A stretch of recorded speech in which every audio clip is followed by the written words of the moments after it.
नमस्कार सगळ्यांना. श्री स्वामी समर्थ. मी ना घरच्या घरी छान असं पान मसाला, पान मुखवास किंवा जे आपण त्याला म्हणतो तांबूल, तर ते मी घरीच बनवलेलं आहे आणि पहिल्यांदा बनवलं आहे, तरी खूप छान झालं आहे. तर म्हटलं चला तुमच्यासोबत रेसिपी शेअर करूया. अगदी 4 ते 6 महिने आरामात टिकतं आणि फ्रीजमध्ये जर ठेवलं तर वर्षभरसुद्धा टिकतं. तर व्हिडिओ शेवटपर्यंत नक्की बघा. इथे आपल्याला 100 पानांचा पान मसाला बनवायचा आहे आणि पानांच्या क्वांटिटीवरच याचं सगळं प्रमाण मी तुम्हाला सांगितलेलं आहे.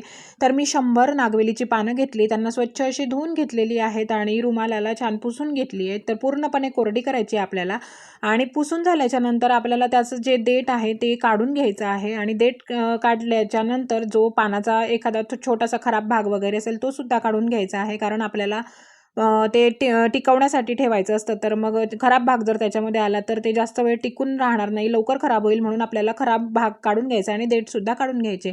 तर त्यातलं पूर्ण मॉइश्चर निघायसाठी मी असं फॅनखाली पान सुकवायला मसाला ठेवलं. बनवण्यासाठी मी हे सगळं साहित्य म्हणजे हे सगळे मसाले घेतलेले आहेत. तर हे घेतली आहे हरीपत्ती, त्याच्यानंतर काथा घेतलेला आहे, काथा पावडर, त्याच्यानंतर पान मसाला घेतलेला आहे, त्याच्यानंतर ही चटणी घेतलेली आहे, पान मसाल्याची चटणी. तर याच्यामध्ये सिल्वर लिव्स आणि इसेन्स आहे, सो ही मस्ट आहे. त्याच्यानंतर हे आहे अस्मनतारा. त्याच्यानंतर इथे घेतलं आहे मी चुन्याचं पाऊच. त्याच्यानंतर 100 ग्रॅम बडीशोप, 100 ग्रॅम धना डाळ, 100 ग्रॅम ज्येष्ठमध पावडर, 100 ग्रॅम स्टार पावडर आणि 100 ग्रॅम ही खजूर घ्यायची आपल्याला, जी पानात वापरतात ती खजूर घ्यायची आहे आणि आपल्याला अर्धा किलो गुलकंद घ्यायचा आहे. तर या ज्या बॉटल्स दिसत आहे, या बॉटलपैकी आपल्याला फक्त अर्ध मसाले वापरायचे आहेत, पूर्ण मसाला वापरायचा नाहीये, कारण आपल्याला 100 पानांचं प्रमाण घ्यायचं आहे. तर 100 पानांच्या प्रमाणासाठी या बाटल्यांमधला, सगळ्या बाटल्यांमधला मसाला अर्धा वापरायचा आहे. म्हणजे काथा पावडर, पान मसाला आणि हे चटणी आणि अस्मनतारा आपल्याला अर्धा वापरायचा आहे, पूर्ण वापरायचा नाहीये. आणि ही जे चुना आहे याच्यातला फक्त 1/4 चुना वापरायचा आहे, जास्त वापरायचा नाहीये. आणि बाकीचं सामान आपल्याला सगळं वापरायचं आहे. तर चला आपण आता पान मसाला बनवायच्या प्रोसेसला सुरुवात करूया. सगळ्यात आधी तर आपण ही जी हरीपत्ती घेतलेली असते ती निवडून घ्यायची आहे, कारण त्याच्यामध्ये अशा छोट्या छोट्या बारीक काड्या वगैरे किंवा जो काही कचरा असेल तो तसाच असतो, तर तो निवडून घ्यायचा आहे. तर ते स्वच्छ निवडल्याच्या नंतर मी हे जे नागवेलीचे पान आहे, तर तुम्ही व्हिडिओमध्ये बघू शकता 4-4, 5-5 पानांचा असा रोल करून घ्यायचा आहे. म्हणजे आपले पानं जी आहे एक एक कट करताना वेळ लागेल, म्हणून असा रोल करून घ्यायचा आहे 4-4, 5-5 पानांचा आणि बारीक रोल करून घ्यायचा आहे, म्हणजे आपल्याला बारीक कापून मिळेल पान.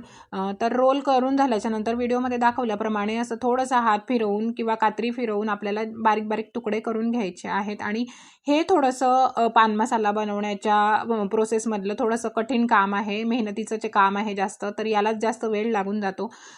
पण आपल्याला हे मिक्सर किंवा ग्राइंडरला बारीक करायचं नाही आहे, म्हणून असंच कात्रीनेच कापून घ्यावं लागेल आणि तेच छान होतं. तर कुठेही आपल्याला ग्राइंडर मिक्सरचा वापर करायचा नाही आहे, एकदम बारीक होऊन जातं मग ते.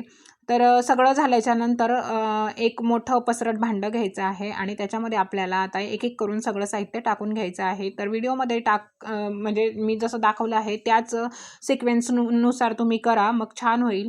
तर पहिले मी थोडासा पाव भाग आपल्याला चुन्याचा घ्यायचा होता, तर तेवढा टाकून घेतलेला आहे. त्याच्यानंतर 1 चमचा पाणी घ्यायचं आहे. पाण्याचं प्रमाण जास्त घ्यायचं नाही आहे, म्हणजे आपलं पान खराब होणार नाही. पाणी जर जास्त वापरलं तर आपलं पान जे आहे खराब होऊ शकतं. तर पाणी घेतल्याच्यानंतर त्याच्यावर आपल्याला अर्धी बाटली तो काथा पावडर जी आहे ती टाकून घ्यायची आहे. त्याच्यानंतर परत 1 चमचा आपल्याला पाणी घ्यायचं आहे आणि ते मिश्रण व्यवस्थित मिक्स करून घ्यायचं आहे. तर ते मिश्रण सगळं एकजीव झाल्याच्या नंतर आपण जी चटणी घेतलेली आहे, तर ती चटणीसुद्धा त्याच्यामध्ये टाकून अजून मिक्स करून घ्यायचं आहे आणि पूर्णपणे मिश्रण एकजीव करून घ्यायचं आहे. तर असं करून एक एक सिक्वेन्सनुसार तुम्ही सामान टाका आणि पान चुकणार नाही, खूप छान होईल. त्याच्यानंतर आपल्याला हे जेष्ठमधची पावडर टाकून घ्यायची आहे. त्याच्यानंतर आपण जी स्टार पावडर घेतली ती सुद्धा टाकून घ्यायची आहे. बडीशोप घेतलेली होती ती सुद्धा टाकायची आहे. नंतर धना डाळ घेतलेली आहे ती सुद्धा त्याच्यामध्ये टाकून घेतली आणि जी खजूर घेतलेली आहे आपण ओली, तर ती सुद्धा त्याच्यात टाकायची. त्याच्यानंतर आपण जो पान मसाला घेतलेला आहे ती सुद्धा आपल्याला अर्धी डबी जी टाकायची ती टाकून घ्यायची आहे. त्याच्यानंतर हा आहे अस्मनतारा आणि आपल्याला अस्मनतारासुद्धा अर्धा वापरायचा आहे, जास्त वापरायचा नाही, कारण पान खाताना मग ते जास्त असेल तर त्रास होतो. तर असा हा अस्मनतारा अर्धा हातावर घेऊन त्याला चुरून घ्यायचा आणि बारीक झाल्याच्या नंतर आपल्याला त्याच्यामध्ये टाकून घ्यायचं आहे. त्याच्यानंतर शेवटी आपल्याला ती जी हरीपत्ती आहे ती टाकून घ्यायची. फक्त आपल्याला जो गुलकंद आहे तो टाकायचा नाही अजून, तो नंतर कसा टाकायचा मी तुम्हाला सांगते, व्हिडिओ बघत राहा. तर हे सगळं साहित्य टाकल्याच्या नंतर आपल्याला हाताच्या साह्याने व्यवस्थित असं मिक्स करून घ्यायचं आहे. चमचा किंवा कशाने तुम्ही मिक्स करायला जाऊ नका, कारण छान असं एकजीव होणार नाही. हाताच्याच साह्याने छान असं मिक्स होतं. त्याच्यानंतर आपल्याला आपण जे कट करून पान घेतलंय ते टाकून घ्यायचं आहे आणि परत एकदा छान असं हाताच्या साह्याने मिक्स करून घ्यायचं आहे. तर हा जो गुलकंद अर्धा किलो आपण घेतलेला आहे, तर तो आपल्याला 4 ते 5 वेळा त्याच्यामध्ये थोडा थोडा करून घालायचा आहे आणि असं प्रत्येक वेळेला हाताने पूर्ण असं मिक्स करून घ्यायचं आहे. तर एकदाच टाकू नका, ते सगळे दूर लागत नाही आणि खूप जास्त मेहनत लागते जर एकदाच टाकला तर असं 4-5 वेळा अर्धा किलो गुलकंदचे जे भाग आहे ते करून आपल्याला वेगवेगळ्या म्हणजे पद्धतीने टाकून आपल्याला असं मिक्स करून घ्यायचं आहे. तर तुम्ही आता बघू शकताय पानाचं टेक्स्चर किती छान झालं आहे. तर आपलं पान मसाला बनवून अगदी रेडी आहे. बाहेर जर तुम्ही हे पान घ्यायला गेलात तर खूप महाग मिळतं. मी स्वतः मागच्या वेळेस आणलेलं, तर एवढंसं पान खूप जास्त महाग मिळतं. आणि हा जो सगळा सामान आणलेला आहे, हा सगळा मी फक्त 500 रुपयामध्ये सामान आणला आहे आणि हे 1 ते 1.5 किलोच्या प्रमाणामध्ये पान बनवून तयार झालं आहे. अगदी बाहेर बाजारात मिळतं तसं.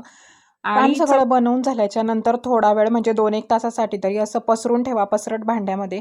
आणि हे सगळं साहित्य आपल्याला बाजारामध्ये किंवा पान जिथे मिळतं त्या दुकानामध्ये इझिली अवेलेबल होऊ शकतं. तर हे 2 तासासाठी असं पसरून ठेवल्याच्या नंतर असं काही दिसतंय. आणि तुम्हाला जर जास्त वेळ टिकून ठेवायचं असेल तर तुम्ही फ्रीजमध्ये सुद्धा स्टोअर करून ठेवू शकता. चला तर मग भेटूया नेक्स्ट व्लॉगमध्ये. आवडला असेल तर एक लाईक नक्की करा आणि नक्की बनवून बघा.